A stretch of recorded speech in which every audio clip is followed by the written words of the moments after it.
Hello,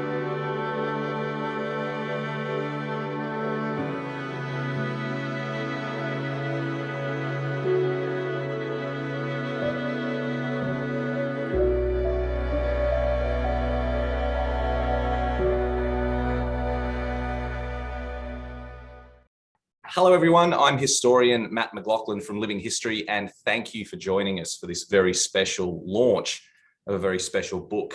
A couple of years ago, I had the great privilege to talk to my dear friend and Vietnam veteran, Gary McKay, about writing a book for us about his experiences. We threw a few ideas around. We were going to do a history of Australia's involvement in Vietnam and a few other ideas, but eventually Gary suggested that he do a book about his experiences in Vietnam and the baggage that he carried afterwards, the physical and emotional burden of having served in that war, and how he, in later years, overcame those issues, and how he came to be at peace with his service in Vietnam, and how the experience really defined him. So I jumped at the idea. I mean, what an amazing book. And over a couple of years, it's led us to this point, and I'm so proud that we're publishing this book on behalf of Gary, and it's just such a sensational read. I've read it, and it's moving, it's confronting, but there's a great sense of hope in it as well. It's a really wonderful book. It's an important book, and I'm really proud that we're bringing it to you. So it's called After the Blood Cools, The Warrior's Dilemma. It's a gripping title for a gripping book. And today we're going to speak to Gary about that book. We've also got a special guest as well for the book launch. It's Sir Peter Cosgrove, who you all know very well. Is a dear friend of Gary's and also a serviceman himself, obviously, with all the wonderful things that he's done. And he's the perfect choice. He wrote the foreword to the book, and he's also going to launch it today. And so it's going to be a great half hour or so. Thank you very much for joining me and for joining Gary. Let's bring the author in, Gary McKay, and let's talk to him a little bit about the book. Gary, thank you very much for joining us. How do you feel that after a couple of years of hard work and backwards and forwards, we're close to the moment where the book's going to be out in the public? Oh, it's terrific. I can't wait for it, actually. I mean, it was a joy being asked to do it, and it was terrific being able to put it down on paper. And I'm now just looking forward to the response that hopefully we'll get from the book. It's a great read, mate, and you and I are going to have a much more detailed chat about it later in this program. But right now, why don't we bring in someone that I know is a dear friend of yours and the obvious choice to launch this book and to write the foreword. It's Sir Peter Cosgrove. So we'll bring him in now. Sir Peter Cosgrove served as the 26th Governor General of the Commonwealth of Australia from 2014 to 2019. And he's widely known for his earlier career in the Australian Defence Force, retiring as Chief of the Defence Force in 2005. In retirement, he's actively involved with defence, health, and other charitable organisations. So, Peter, thank you very much for joining us for this special occasion. I know Gary and I have been looking forward to this day for a long time, and I just want to say thank you for your involvement writing the foreword to the book, and also being here to help us launch it. I mean, in your experience, this book is obviously really important for us recognising the toll that combat can have on our service people. Just how important do you think that is for us to recognise and care for our service people after they come back from the battlefield? Well, I think it remains important day by day. I'm delighted to join you and Gary today to celebrate Gary McKay's newest book, After the Blood Cools, The Warrior's Dilemma. And the title, to me, tells a story in itself. This is many years after the last echo of the shots of that vicious war have faded, but the veterans are still around. And we are now, if you like, the patriarchs of the Australian community, in the sense that we're in our fading years, but the story is timeless. The story brings to life the warrior's dilemma. The story is there for all Australians to reflect upon. Equally, one of the reasons why I was thrilled to be asked, honoured to be asked to write the foreword, was it gave me a chance to have a first read of what's going to be a great book for the widest community. But it also stands to remind the servicemen and women of today that the sort of fighting that they've been involved with over the last 20 years or so is different, but has echoes of what was on in that really long war in Vietnam. The sort of fighting, the terror, the professionalism, the courage, lots of courage, and the sacrifice. So to me, I love the story, and I'm honoured in this small way through the foreword to be associated with it. Thank you very much for saying that. I think that's very well said. But before we get into the more formal side of the proceedings, how do you two know each other? Obviously, long and distinguished careers in the military. When did you first come across each other? Well, not in a surf boat, because I'm a Westie.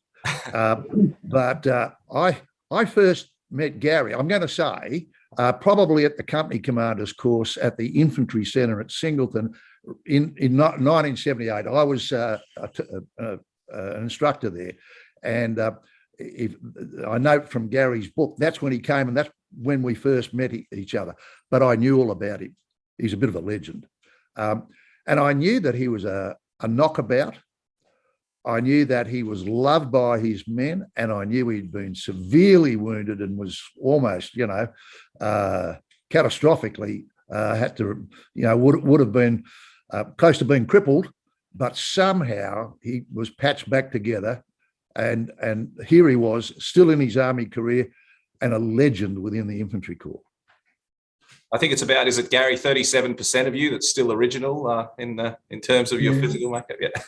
Yeah, I think I'm in the Guinness Book of Records for the Australian male with the least number of original joints.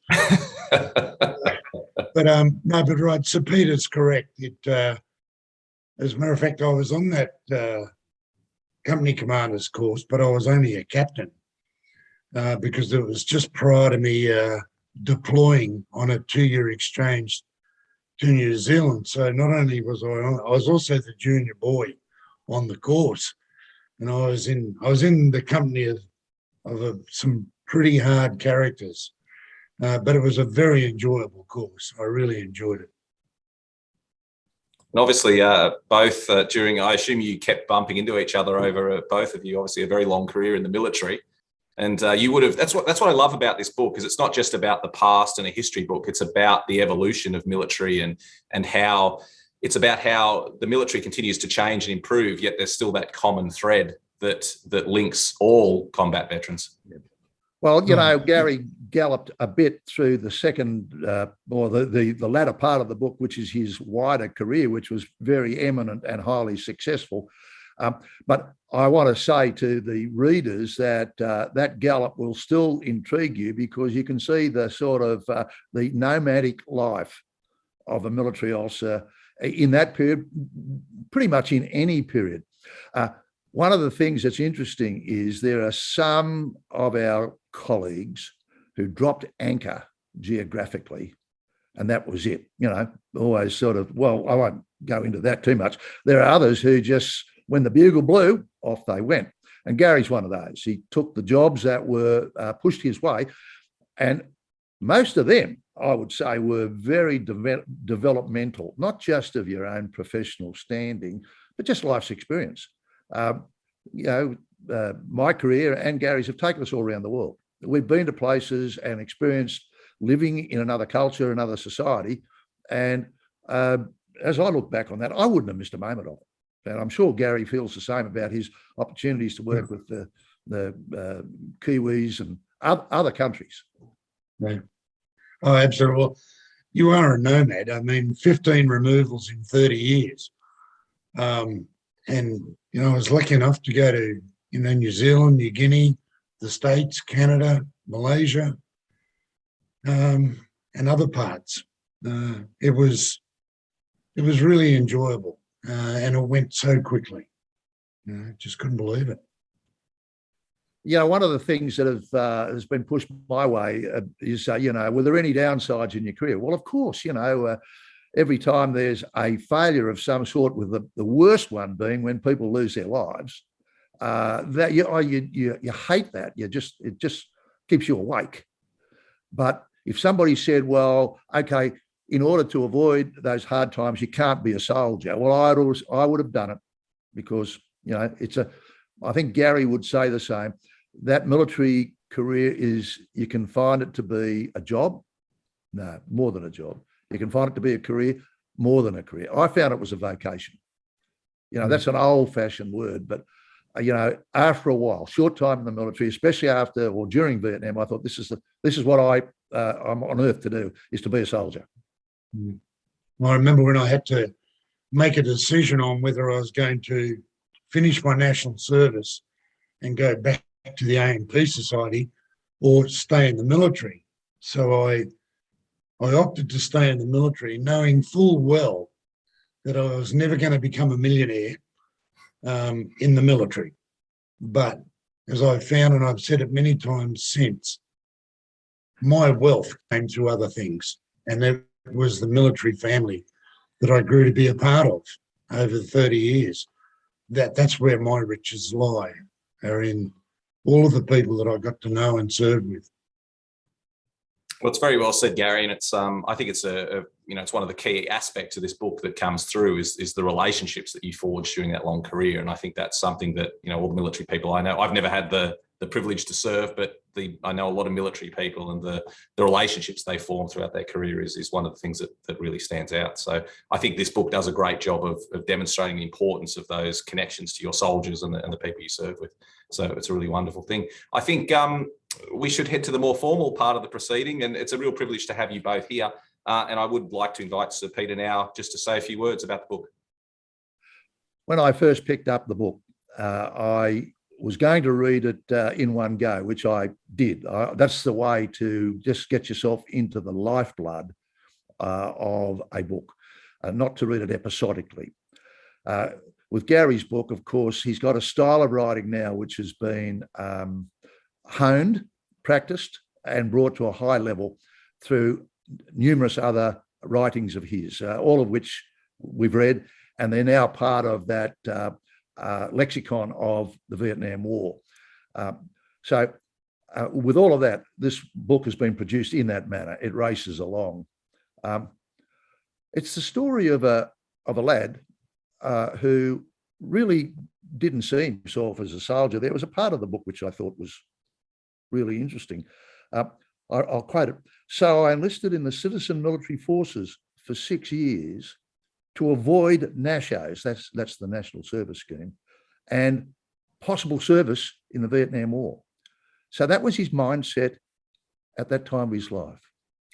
And that from that point on, when this young man commits to first of all, to the Army Reserve, and then a little bit later on, his number comes up, he goes into the Army, the number being the ballot, he goes into the Army and quite quickly is identified to go and be an officer, a leader, an infantry soldier who is going to command troops, almost certainly going to command troops in battle, and shows himself to be a natural infantry officer, a commander, and somebody admired and basically put on a pedestal, properly put on a pedestal as one of the great combat leaders of that long war.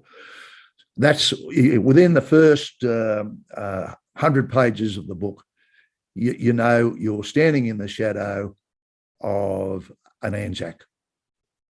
That's what I loved about the book. This is a signpost for those of us whose time on earth is going to be limited. We're not here for another 50 years. We're in the twilight, but the book will be around for a long while. I'd like it to see it being available to those legions of young men, and in the future, young men and women who emerge from the infantry training system as young leaders. I'd like to see it available to them so they can read about what platoon commanders do, what junior leadership is about, how you enter with your men and women into combat, what your duty is, and how you fulfill it. Now, this is the somber part, Matt and Gary, even unto death. We're a company, the Australian Defence Force, which Gary and I are both sort of spiritual still. It's a company of unlimited liability. You don't put your hand up halfway through a battle and say, excuse me, I didn't think it would be this nasty. It is that's the sort of thing which, if you carry the ethos of your forebears, your Anzac forebears, you make that bond, that contract, that undertaking. And you, the young officer, have to have that front of mind. Okay, there was a period in the Battle of Nui where Gary McKay saw that the most potent elements of the platoon's survival and ability to overcome, the machine gunners, both out of action, both the forward machine gunners, both out of action. So others may have spent time ordering somebody else to get up there and take over the gun and continue the fight. Might have spent that time, and we'll reflect back on some of the stresses of combat. Looking around, Gary saw, well, I can see this, I'm not sure who else can. So he took over the role of the machine gunner himself, a very exposed position, and continued the fight. He then poignantly points out that the other machine gun, which he could see, equally, the gunner there was a casualty, and another soldier, and he says a soldier he thought was less likely to have assumed a role like that on his own initiative, went up there and was behind that gun, with that gun, using the machine gun. And these were life-saving roles to continue the fight. And that awareness, that courage by both Gary and the other soldier were in the finest traditions. That's why I love this story. It tells a story about soldiers who put their lives on the line for others. And the rest of it is redolent with leadership, the things you do, the sort of decisions you make. You know, there'll be some dilettantes who'll say, oh, being in the infantry doesn't require a great IQ. In fact, the sillier you are, the better. Well, yeah, thank you for that. But the platoon commanders and the soldiers and the junior leaders between the platoon commander and the soldiers, if they're dumb, they are, that's a terrible burden. They have to be shrewd enough to make the right decisions under extraordinary stress, stress that doesn't fall upon many other employments within the Defence Force. Soldiers who are in the face of imminent death. So those sort of decisions are pretty important. I think I've said enough to almost invoke the spiritual side of what a reader will gain out of the book. But to me, a rare privilege to both read and in that small way be associated with the launching, if you like, the pre-readership of After the Blood Cools, The Warrior's Dilemma by Gary McKay. Thank you very much, Sir Peter. That was very moving, and I think you've encapsulated everything that's so wonderful about this book. And it's you use the word privilege, and it is a privilege that Gary, that you laid your emotions bare. And I as I read this manuscript, I don't know how you did it, mate. It was such a raw and personal story. But again, as Sir Peter said, it contains so many pearls of wisdom that our current generation of service people will find vital to their service. So thank you for those words, Sir Peter. I think it couldn't be said better. What a wonderful book this is. The opportunity to read it allows me to advise particularly the people who are responsible for producing new commanders, and that process goes on, it's eternal. I don't know what's happening now, but let's imagine down at the infantry centre, I think probably now in Puckapunyal in Victoria, there'll probably be junior officer training happening right now. I believe at the very least, those people ought to have dog-eared copies of this for every course coming along. So they say, well, have a read of this book because it takes you back 50 years, but it tells you about A form of warfare which is extraordinarily difficult, jungle warfare. B, a conflict in which every skerrick of Anzac courage and know-how was demanded of the people who were there. And C, timely in that we're in an uncertain future. This is not the time for, to use a cricketing term, you're not at the non-striker's end leaning back on the splice. You are ready to take the crease. Well said. Very So true. Well, Sir Peter, I'd just like to thank you for your participation in this. It's as you said, a privilege for the book to come out, but it's made all the more. It's been enhanced even more by having your involvement in it. So, I just, on behalf of everyone, I'd like to thank you for your involvement and writing the words at the start of the book and being here for the launch. Yep. And we will say goodbye to you now, and Gary and I will continue to have a bit of a chat. But Sir Peter, just thank you so much for your time. My pleasure. Gary, what a great honour to have Sir Peter joining us for the book launch. I mean, obviously someone you've known for a very long time throughout your military career, but he had some good words to say. I'm really pleased that the book touched him in the way that it did, because there's no one that's got more experience in the military than Sir Peter. They were some pretty stirring words, weren't they? Oh, they were, and he sort of takes me aback.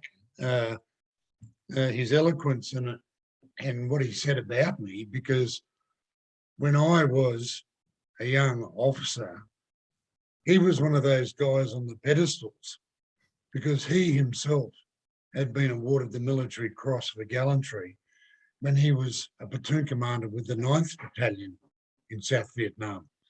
So, he was already well known as a warrior. Yeah, I'm just so glad that he agreed to write the foreword and also to be involved in the launch. I think it's fantastic. Mate, one of the things he touched on there was that you are very humble, and that's true. I know that, even after a bottle of wine or two, you're still, you never blow your own trumpet. I know this book was a little bit difficult from that respect, because this required you to talk about the things you'd done and the things you achieved. It also you had to talk a lot about the problems that you'd been through. But before we get to that, I mean, how did you put that aside? How did you lower that cloak of humility to talk about the things you achieved on the battlefield? Because I suspect that might have been harder for you than talking about some of the demons that came later in the career. Well, when you initially asked me to write a book, I kicked it around for a couple of days, and you gave me some suggestions. You might remember I came back and I said, no, I want to do the warrior's dilemma, because it's something I've had to talk about a few occasions when I've been invited to by DVA and a few other people. And I had a sign above my desk that had the aim of the book. And that was to tell the reader what a soldier goes through in battle. And whenever I sort of thought, oh, well, I'll write about this or not, I had to look up at that sign and remind myself what it was all about, so that I stayed true to that aim and didn't wallow in self-pity or anything like that. That was what I wanted to do. And I know, having written an autobiography before and helped other people write an autobiography, and having written the biography, that you've got to do it warts and all. Otherwise, it has no relevance. It loses its credibility. And we've all seen people in the past, politicians especially, who will write their autobiography and leave out some really tricky bits that we all know about. And thought, well, why didn't you talk about that? So you've got to put it all on the line. And that was it. Well, you certainly did that, and I'm sure readers, when they pick up the book, will be struck by how open you were with your whole life story. So Peter touched on why this will be a really important book for future generations of infantry soldiers and particularly leaders. But it's not just a book that speaks to military people. It's not a book that is full of military jargon and only written for the military community. This is a book that I think everyone will take something away from. And the hardships you went through were quite specific as they related to combat and being at war. But I think a lot of people will find that whatever hardships they're going through in their life, they'll take something away from this book. Talk to us about people who will read this book who don't have experience with military service. Well, I'm hoping it'll be the friends and relatives of those who have served in a combat zone. I'm hoping that the DVA community as well will look at this and get a greater feeling for what we ask our combatants to go through. I'd also like to see, as Sir Peter said, that our training institutions have a look at this as well. Because I think I said in the book that we need to tell the soldiers up front, before they go to that war zone, what they're going to be in for. And don't gloss over anything, because it doesn't work. Bad news doesn't get better with age. So let them know what they're in for up front, and then address those things right at the beginning. That's what I'm hoping.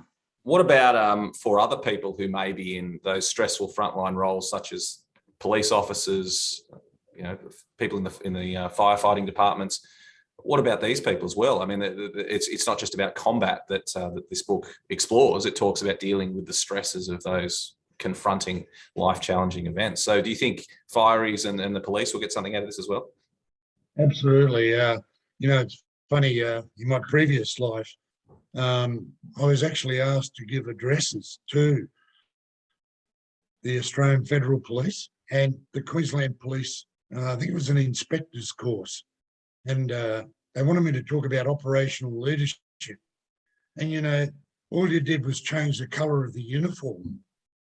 And even though the police, their principal aim is not to have lives lost and to take lives, which is a bit opposite to the military, where that is our role, is to kill the enemy. They have an even harder job in trying to keep everybody, the combatants in their sphere, if you like, alive. And that's even trickier. And I think they will get something out of it. And I hope that clinical psychologists, for example, who deal with first responders, can read that and see that there is a relationship. Without a doubt, there is a relationship between what the military go through and those ambos and fireys and police. It's not just military people or people who serve or first responders, because I've never served in the military, and I'm not an ambo or a police officer, but I got a lot out of it as well. So I think what message would you have for people who don't have experience in the military? I mean, you wrote the book in a way that will be very approachable for these people. What message would you have for those people that read the book that don't have military or frontline experience? It is to read it, absorb it, and then get an appreciation for what the combatants have to go through. And then they might be less inclined to, pull back and say, oh, well, they're in the army. They've got to expect that. The trouble is, as I said in the book, we expect people to behave normally in an abnormal environment. And we expect that abnormal environment not to have an impact, and that they will go back to having a normal life. Well, sorry about that. It flows over. It washes all over you, and it continues to so many years later. It's only through mateship, good counselling, camaraderie with those you serve with, that you get through those little road bumps along the way and get to where you really want to be.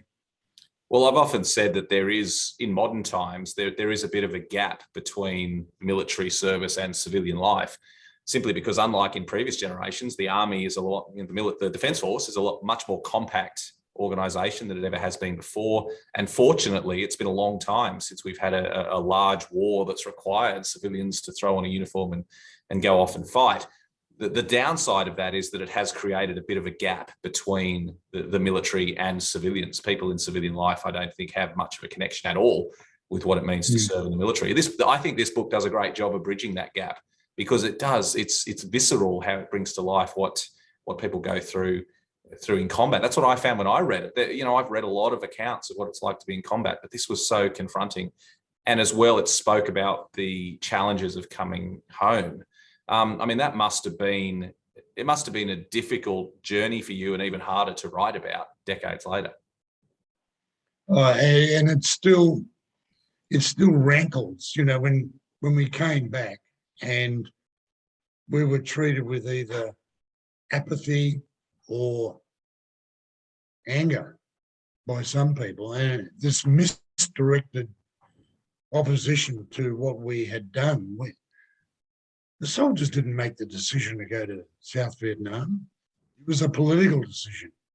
And without trying to rewrite history and all that, I mean, soldiers did what they were supposed to do.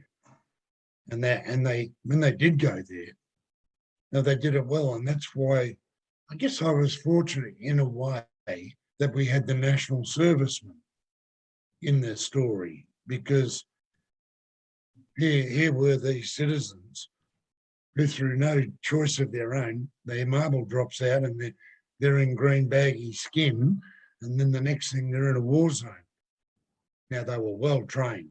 That's the one thing our military does do well, is train our soldiers and our young officers. But they performed as well as anyone. And even today in my own platoon, the difference between my regular soldiers and my nashos, there's nothing. They're just infantrymen from 11 platoon. That's what they are. And that's the way it is. And that's a very strong bond too. Yeah. Now, you wrote your autobiography many years ago, In Good Company, which was a great success and one of the really important books about the Australian Vietnam experience. This book covers some of that ground because it talks about your experience fighting in Vietnam, but how does this book differ from In Good Company, and how does it expand on what you did in that original book? I think I peeled off another layer off the onion, probably about 3 or 4 layers. I think I decided that I would have to be, I wanted to tell the reader how scared people get, and how afraid you get, but how you manage your fear and how you get through that. I wanted to show the human person underneath and everything that impacts upon them, the fear, the grief, the horror. It's important that people understand that. And I think in Good Company, I probably glossed over that because of the amount of room I had in the book. This was peeling it back, and also peeling it back with the beauty of hindsight as well. And I'd had quite a long time to reflect, you know, for myself. My own post-traumatic stress disorder didn't hit until, 34 years after the event, because of an incident in Vietnam when I was a tour guide. But it was still there. It was just subsurface. And then there was a trigger, and all of a sudden the black dog appeared, and I had to deal with that. So did In Good Company come out before you had those issues with PTSD? Oh, absolutely. Yeah. Oh, when In Good Company came out, I was a bronze Anzac. It was never going to happen to me. Until it happened to me, I thought that people who had PTSD were all lead swingers. I thought they're just bludgeoning on the system because they wanted to deviate gold card or something. There were some people who I knew with genuine post-traumatic stress sufferers, but I met people who were not. And I even had someone on tour with me who were not, but who claimed to be. But then, when it hit me, it was like being hit on the back of the head with a cricket bat. It really made me stop and think. And I delved into it a fair bit. And I wrote about that in a book I did called Going Back, to help those who were a bit worried about going back to Vietnam, who are veterans, about what PTSD is and can do and all that, and how they can mitigate all that sort of stuff. Yeah. That was probably the most confronting part of the book. I mean, the vivid descriptions of combat were pretty horrifying for those of us who haven't been through it, and you didn't shy away from describing what a bullet can do to human flesh and how that affected people on the battlefield. But I found the parts that were the most revealing were when you laid yourself bare. I mean, you spoke about that whole chapter of PTSD in your life and how it affected you and how you dealt with it. You spoke about very personal relationships with your family. You even spoke about the impact that your wounds had on your sex life when you came back from Vietnam. So how was it for you to lay yourself bare and to be able to write about these intensely personal aspects of your life? Well, I guess I'm getting that old now. I don't care. No, not really. I knew that if we were to have any impact with the book, we had to peel everything back. We just had to do it. I must admit, a few times I'd be sitting at the keyboard going, yep, and I'd dive in and I'd reread it, and I'd say, no, you're kidding yourself. Come on, be more honest, and that's what I do. I just had to go down that road. I must admit, there are a few times when I try to write for about 5 or 6 hours a day when I'm in composition mode. There were a couple of times when I'd finish the day's writing and it would take me a little while to get to sleep that night because I would be reliving it, going back through. Then I'd think, oh, hang on, I forgot to mention this bit, and I'd have to make a little note and then come back and so it, I guess that was the only good thing about COVID-19. I couldn't go anywhere, so I was there at the keyboard, and it made me knuckle down and really go deep. Yeah. We've talked a lot over the years, Gary. I've known you for a long time now, and there's been many nice glasses of red wine and many opportunities to chat about your experience. So I felt I knew it pretty well, but I think this book revealed many layers that I hadn't realised. And I think even your family, when they read it, I think that'll reveal layers that they haven't realised. How's your relationship with the Vietnam War changed over these years? We had last year was the 50th anniversary of the battle that the most famous battle you served in, where you lost the last Australians. The last Australians to be killed in action in Vietnam were in your platoon and died in that action. How has your relationship with the Vietnam War changed over the decades? Has it changed? Is it the same as it was the day you got back to Australia? Oh no, it's definitely evolved. I tell this story sometimes. When I first came back from Vietnam in late 1971, I thought that the worst thing that I'd experienced, and that was the death of my soldiers. I thought that was the saddest thing. And then after I'd written a couple of books, the War Memorial gave me a research grant. And so I went and studied the Vietnamese language and culture. And then I went back to Vietnam with principal reason of interviewing my former enemy. I wanted to find out what they thought of us as soldiers. And so I went back to Vietnam to work on a book called Delta 4. And it was then, 1993, 94, that I started to get an appreciation of the impact of the war on the Vietnamese. And after about 3 or 4 trips back, and I'd established some good relationships with people who were not just the South Vietnamese, but people from North Vietnam as well, and also former enemy soldiers, that I started to get a real appreciation for what the war had done to that country. And I remember I was in Hanoi and I was asking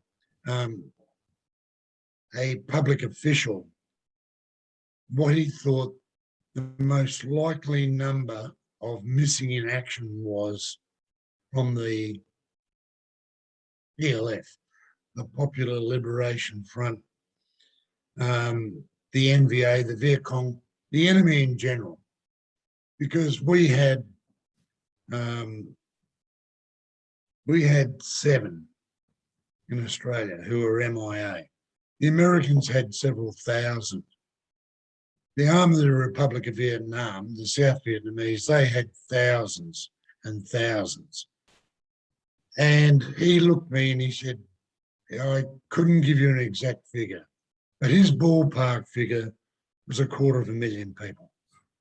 Now, I thought about that, and given that half of them would be in the northern part of Vietnam, the other half would probably be in the south, that's a hell of a lot of families that will never, ever know what happened to their loved ones. And so I, losing my 4 soldiers on the field of battle and all the others who died from the Australian Defence Force paled. It didn't pale into insignificance. I'd never say that, but it paled compared to what the Vietnamese people had to go through, whether they were good guys or bad guys. And that gave me a greater appreciation. And then, after I started going back, and I was fortunate enough on my tours back to be involved with Vietnamese men who were historians in their own right. And they were able to put the whole Second Indochina War into perspective. Then I began to realise there should never have been a war in the first place. But isn't that true of so many other wars? Well, maybe even the First World War. But my whole relationship changed with that.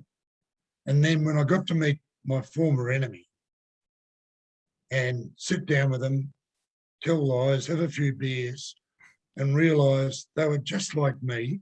They were blokes trying to do their job to the best of their ability.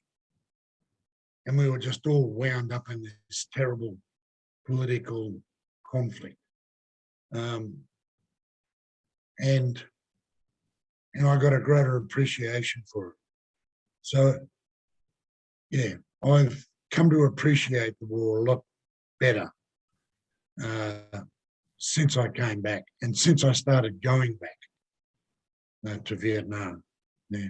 Well, on that point, mate, as a veteran, today, you mentioned previous wars, but today we live in pretty complicated times. And, as we record this, there's fighting again in Europe, and we've only just pulled out of Afghanistan after more than 20 years. And, we live in some complicated times. It might be a bit trite to ask, but are we learning those lessons from Vietnam and previous wars? I don't think so. I mean, I just can't understand Russia's total lack of sympathy for the innocent. there are 40 million Ukrainians who are quite happy being Ukrainians. There are a couple of border groups, but that's a bit sus anyway. But for Putin to go in and do what he's doing to the innocents, and there will be tens of thousands dead by the time he's finished playing his power games. I just think, you know, why are they doing this? It's for oil and other resources, for sure, but it upsets me. I don't think we are learning as a globe, as the people on planet Earth. I don't think we are. Well, Gary, just thank you so much for not just your time today, but for writing this book. And as I said, it's a real honour that we've had the opportunity to work together on it. And it's something special. When you came to me with the idea, I thought it was a good idea. I thought it would make a good book and you'd have something to say, but I was not prepared for just what an impact this book would have on me when I read it. And I'm sure on everyone that reads it. So it's such a privilege that we're doing this together, mate. And can't wait to get a copy of the book in our hands and to have it out there in the community. I think people are going to be absolutely overwhelmed by what they read. So thank you for that contribution to our understanding of history and our understanding of service. It's such an important book. And thanks for joining us today to share your thoughts about it. No, it's been my pleasure. Thanks, man. Well, that's our event. Thank you very much for joining us. And I have to say, I was a bit unprepared for how emotional that was going to be, not just from Gary telling his story, but also from Sir Peter Cosgrove. We are just privileged to be involved in this project, to have those two great former military men joining us to share their feelings about it. It's just such an important book, not just for military people, but I think anyone that reads it will just be fascinated and in times horrified by the story. But also just how, inspired by Gary's example of how he put his life back together and dealt with the demons that haunted him when he left the battlefield. It's an amazing story, and we're very lucky that Gary had the courage to tell it so openly. So it's a great read. I feel very lucky that I've already gotten to read the manuscript, and very soon you'll get to read the book. So I hope this encourages you to go out and get a copy of the book. It is now available to order on our website. So our website is livinghistorytv.com. We'll put a link right here at the bottom so you can see that, livinghistorytv.com, and you'll be able to order that book and have it sent out to you. So the book is After the Blood Cools, The Warrior's Dilemma by Gary McKay. It's going to be a great read. Thank you for joining us. Thank you to Gary for joining us. Thank you to Sir Peter Cosgrove for his words and for writing the foreword of the book. Thank you very much for joining us. I look forward to seeing you next time in a podcast or another history video. But until then, thank you for your time.